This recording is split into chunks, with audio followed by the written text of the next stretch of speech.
Hello and welcome on all to a vlog. I'm constantly doing more of these. I gotta get better on this. Anyway, the vlog today, the E3 has wrapped up with the major big reveals. I'm pretty sure we might have some smaller reveals later in the week. Rumors and that kind of stuff. No like big major things because pretty much all the big major things have been gotten out the way so far. So I think now it's time for a one big grand E3 2018 roundup. Starting off, of course, with the people who led us, EA, who showed almost nothing. Okay, they didn't show almost nothing. They pretty much showed a fair bit, but not really anything too impressive, especially considering EA. Anyway, Microsoft.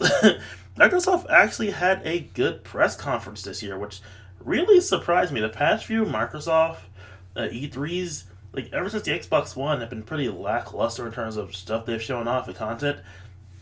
I mean, yeah, a lot of the stuff that they showed off was stuff as like third party games, like not really any first party games, and stuff that's going to be coming to PC and other consoles. Like, but they did have a number of good, interesting bits. Like they showed off a new Battletoads game, which we've only got a teaser trailer of, but again, a new Battletoads game, which is really surprising. They showed off some Cuphead DLC with a new playable character that the internet just seems to love right now because Cuphead. Now they can loot someone else. uh, and getting some new bosses and whatnot like that, so that's pretty cool. I'm kind of worried considering it took them about 10 years to get the animations right for the first game. I mean, for the base game, so I'm worried about what they're going to have to do for the DLC unless they've been working on it since the base game came out, which I believe they have. But again, I really hope that either have a bigger budget to hire more animators or they, found some shortcoming techniques unless it's going to be like a really short DLC. Anyway, also we got a new Halo game, Halo Infinite, which is I don't know if it's Halo 6. I kind of think it is Halo 6, just called a different name because by this point Halo kind of needs a soft reboot because Halo 5 was such a pain in the ass. But they confirmed that we're playing as Master Chief solely this time, and even though I don't have an Xbox, and the story for Halo's been kind of ruined for me since 3 ended, like since 4 happened. I haven't cared that much about Halo at all. Yeah, Infinite. It looks okay. I'll wait, see what we get in the game. Maybe it'll be interesting. Maybe it won't be. We'll never know until the game actually comes out. What else do we get? We got let's get back. Crackdown 3. Those of Vesperia is given a re-release and it's coming to the West. Now, at first, it kind of pissed me off because it was saying Xbox and like Vesperia came out on the Xbox when it first came out in the West. But I'm like, why would you release a hardcore JRPG on a system that no one in Japan has? And it's like that's always bugged me because I've never had an Xbox 360 or an Xbox One, so it always bugged me. But then they said, oh, don't worry, this game will be coming on PC, but then all the Tales ports on PC kind of suck. So they're like, don't worry twice, because this will also be coming out on the Switch. Now, I'm really happy because I know the older Tales games can be run pretty well on handheld systems because Tales of the Abyss runs really good on the 3DS. So it kind of makes a bit of fun sense for Tales of Vesperia to be released on the Switch, which is slowly becoming my main go-to console as much as I do love my PS4. If Persona 5 was on the Switch, I'd be like, oh hell yes. And I kind of want Atlas to release a Persona game on the Switch just because I want it. Speaking of Atlas, they showed off more Dance All Night, and we got an official US release window. The game just came out in Japan, and considering how much dialogue and text and all that crap they have to translate, it's understandable that would take about a year before the game fully comes out in America, which is kind of a pain, because I'm pretty sure most of us are just going to play it in Japanese anyway, but I'm like, fuck it, I'll wait. I kind of want a physical version of it from my Vita, but I'll wait so I can understand what's going on. This is a plot-heavy game.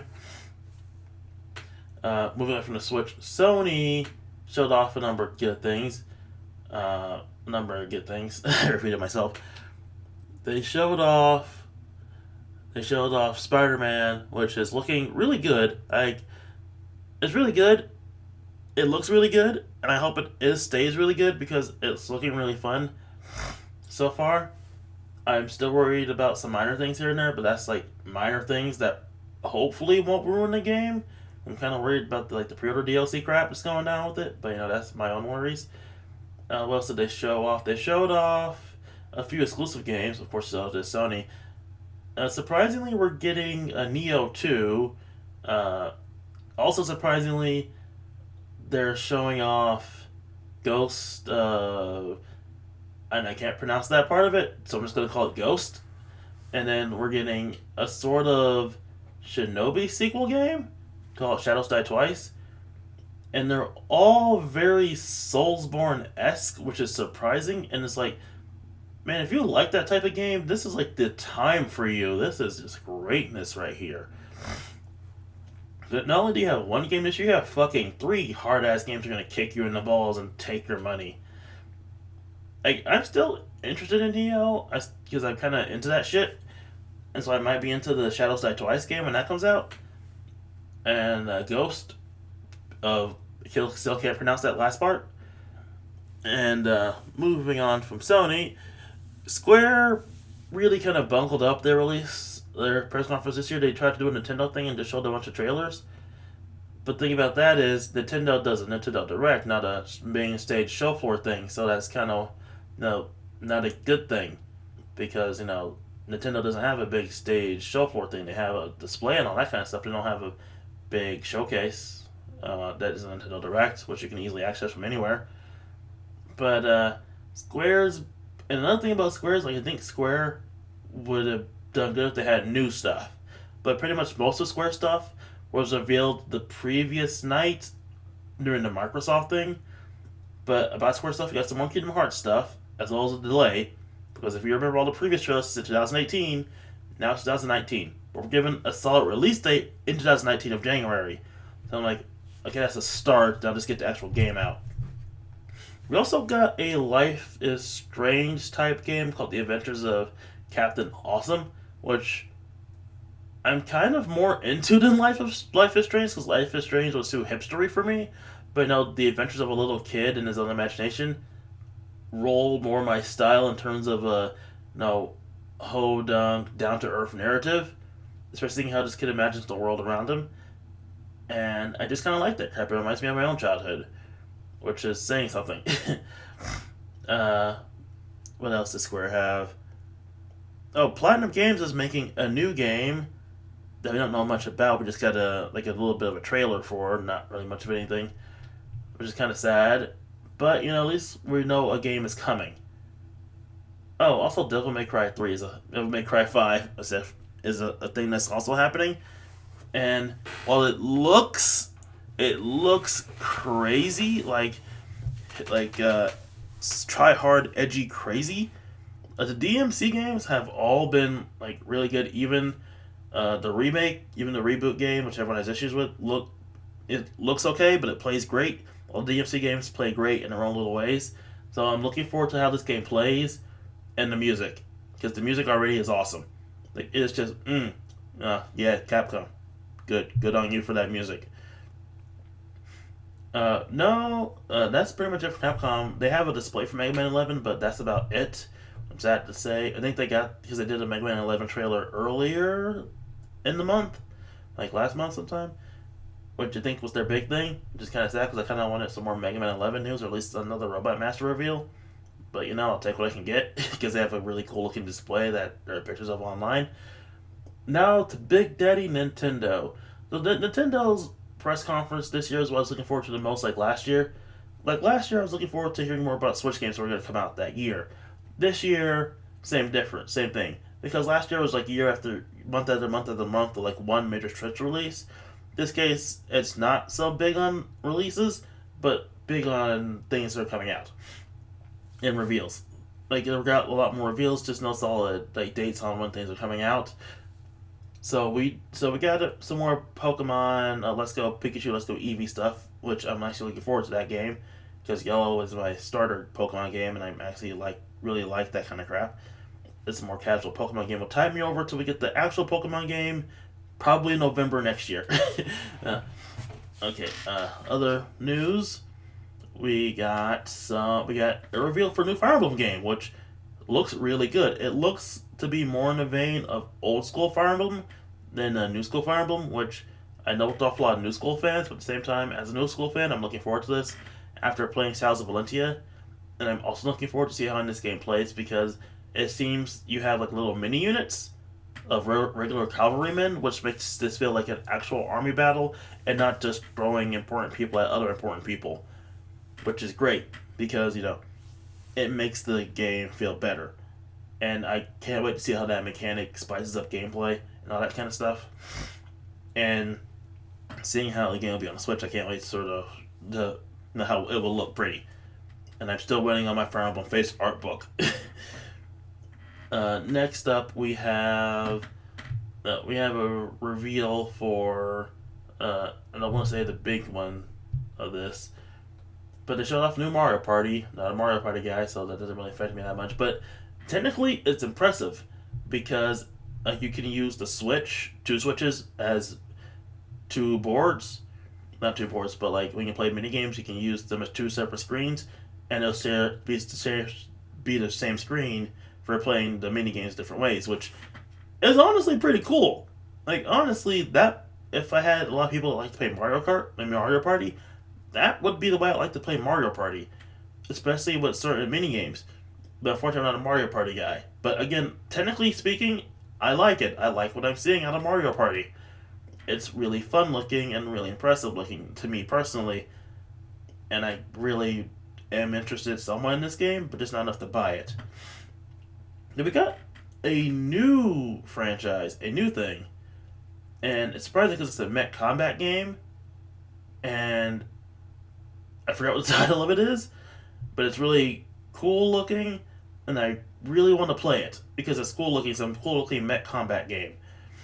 We also have a released window for The World Ends With You on Switch, which is like, yes, please, because The World Ends With You is one of my favorite DS games, and I'm really sad that the only representation it's had in the last few years was a mobile game, a mobile port, and the cameo that they had in Kingdom Hearts 3D, which is cool and all, but at the same time I want them to be in their own game, in a potential sequel, because I like this game series that much, and it's why I want a game.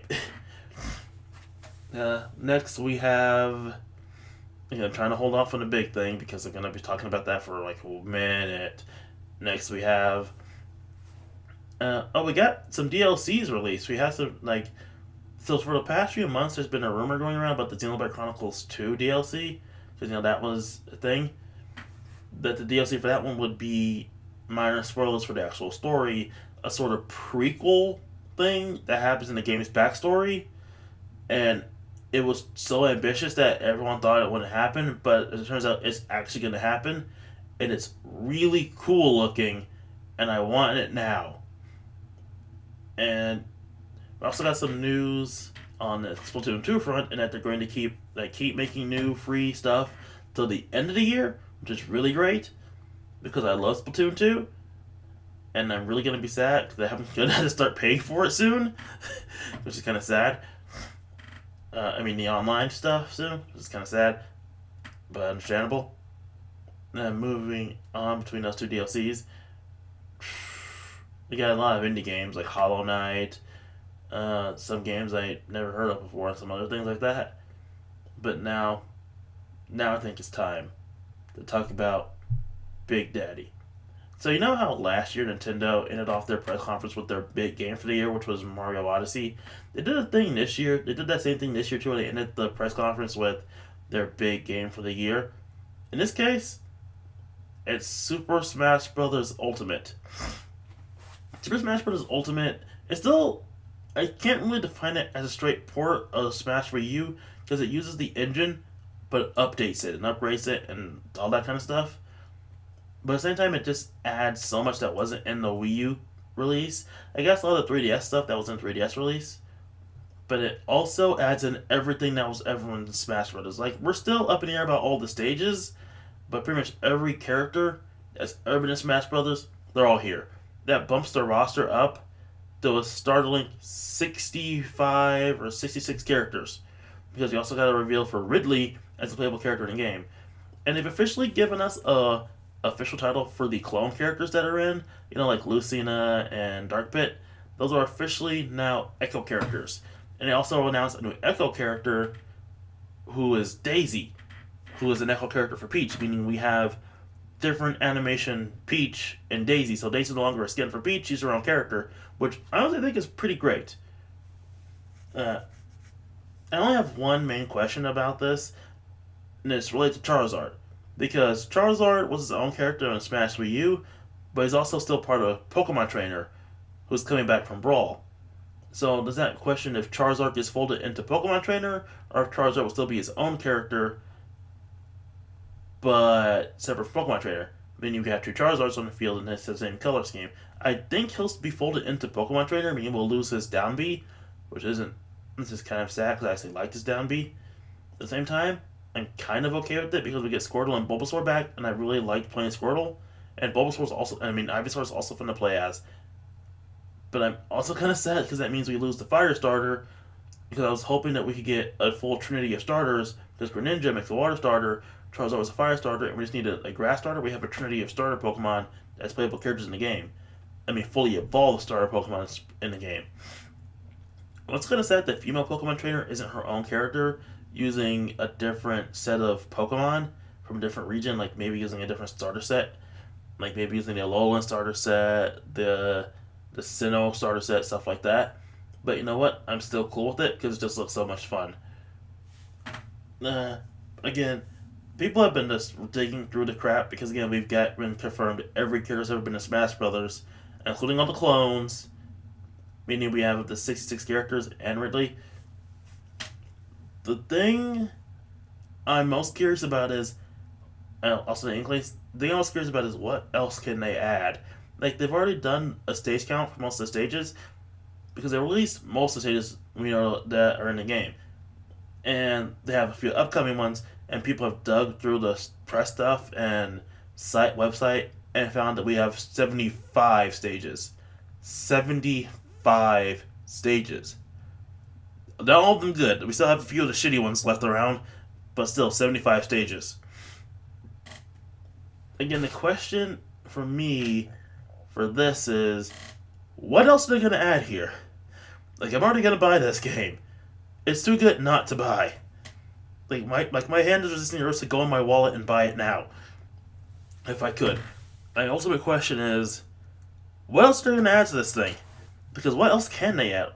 Like, I kind of want them to add 4 more characters just so we can get a solid 70 characters. But I have to imagine that we're also going to get DLC for this game, which also makes me question what exactly can they add to this game.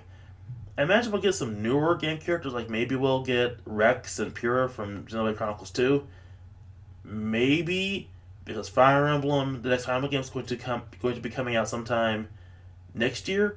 Maybe the life window for DLC will last long enough for us to get a character from that game to show up. Maybe the main, like they did with Corrin. Maybe we'll get another character to act as some advertising. Maybe we'll get another Pokemon. Maybe we'll get a Gen 7 Pokemon. I don't know. I really don't know what they'll add to this game, and it's honestly really amazing right now because of it. Because a lot of the DLC that they released for the original Wii U Smash Brothers was just adding in characters that were taken out from previous games, and then adding in 3 new characters, Ryu, Cloud, and then Bayonetta. Because most of the DLC characters of that game were just reputs. Those 3, all those are in the game. Meaning they can't use put back characters as DLC anymore. Meaning they have to make new characters, which is kind of amazing and kind of scary, but also kind of amazing. I'm so really happy with Smash Ultimate that I can't think of anything else right now but Smash Ultimate and Pokemon. Oh, but speaking of big ass crossover games, I was about to end it there, but then I remembered that suddenly.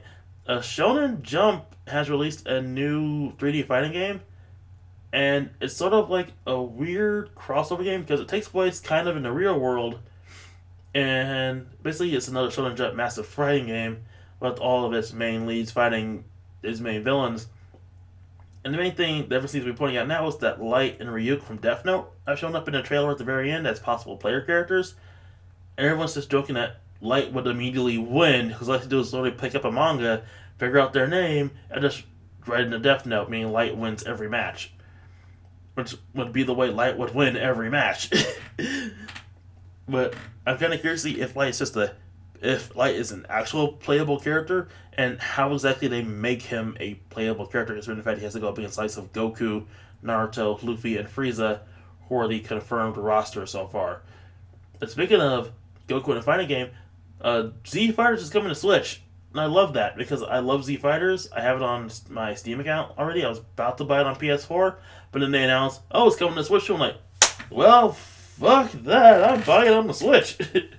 like you guys understand that part of me is like, well, I love you PS4, but the Switch, I gotta, because the portability. Well, Namco Bandai's been actually pretty good with the games of late, because Fighter Z is a thing that exists, but it's mostly Arc System Works. So yeah, that is E 2018.